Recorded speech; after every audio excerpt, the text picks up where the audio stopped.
이것을 어떻게 정복한단 말입니까? 하나님께서 전략을 말씀하십니다.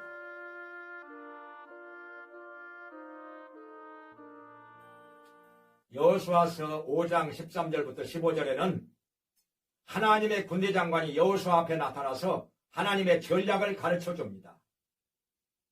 그 당시에 이스라엘 백성들은 모세가 죽고 나서 뒤를 이은 후계자 여호수아가 이스라엘 백성들을 이끌고 요단강을 건너서 가나안 땅에 도착하게 되었습니다. 첫 번째 성 여리고성을 보니까 너무나도 견고합니다.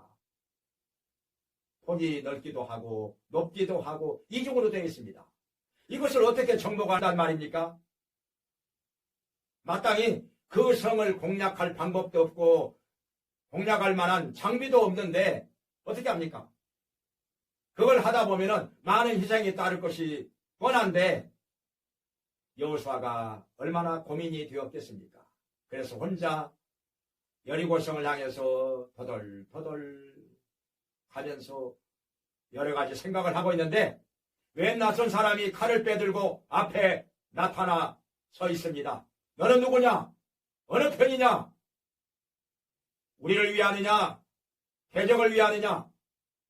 그러니까 그가 말하기를 나는 여호와의 보내신 군대 장관이라 너에게 이를 말이 있느니라 하니까 여호수아가 무릎을 꿇고 땅에 엎드립니다.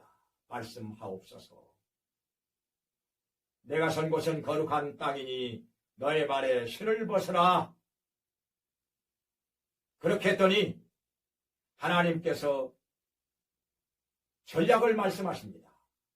그 전략은 어떤 것이냐? 여리고성을 매일 한 바퀴씩 돌라는 것입니다. 엿새 동안 돌라는 것입니다. 그리고 1회째 되는 날에는 7바퀴를 돌으라는 것입니다. 그리고 마지막 다 돌고 난 다음에 제사장이 양강나팔을 길게 불면 그리고 백성들이 함성을 지르면 여리고성이 무너질 것이라는 것입니다. 과연 그렇게 했더니 그렇게 되었습니다. 말씀대로 이루어진 것입니다. 난공불락의 요새 여리고성이 하나님의 전략대로 했을 때 무너진 것입니다. 이스라엘 군대가 쳐들어가서 그들을 다 진멸하고 기생 라합과 그 집에 모여든 가족들과 친척들은 다 살려냈습니다. 그리고 그 성을 불지르고 성에서 얻은 금문 동철은 여호와의 곳간에 두렸습니다.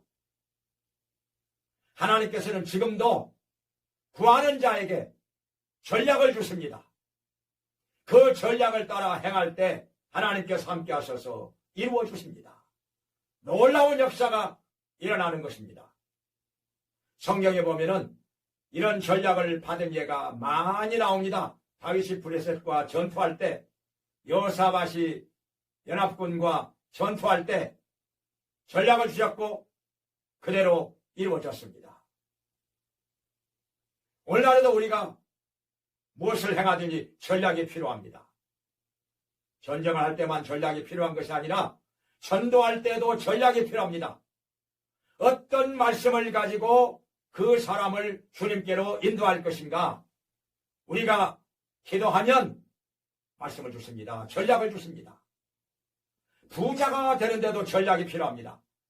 경제적으로도 전략이 필요합니다. 지금 우리나라 경제가 심히 어려워져 가고 있습니다.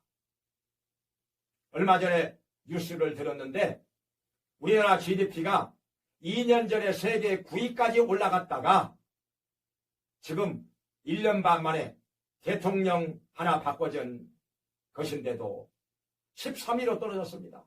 4단계나 떨어졌습니다. 그리고 국가 경쟁력이 13위까지 올라갔다가 다시 5단계 떨어졌습니다. 그리고 경제 성장률이 몇십 년 만에 일본에 뒤졌습니다. 그리고 며칠 전에 뉴스가 나왔는데 세수가 지금 25년 만에 IMF 체제 이후로 가장 많이 덜 거쳤습니다. 경제가 어렵다는 것이죠. 거기다가 R&D 예산, 연구개발비를 대폭 줄였습니다. 도대체 나라가 어떻게 돼가는 것인지 정말 어렵습니다.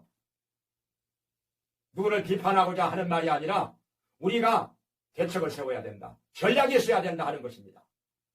열심히 간절히 기도할 때 하나님께서는 지금도 여호수아에게 주신 것과 같이 우리에게 뛰어난 전략을 주십니다.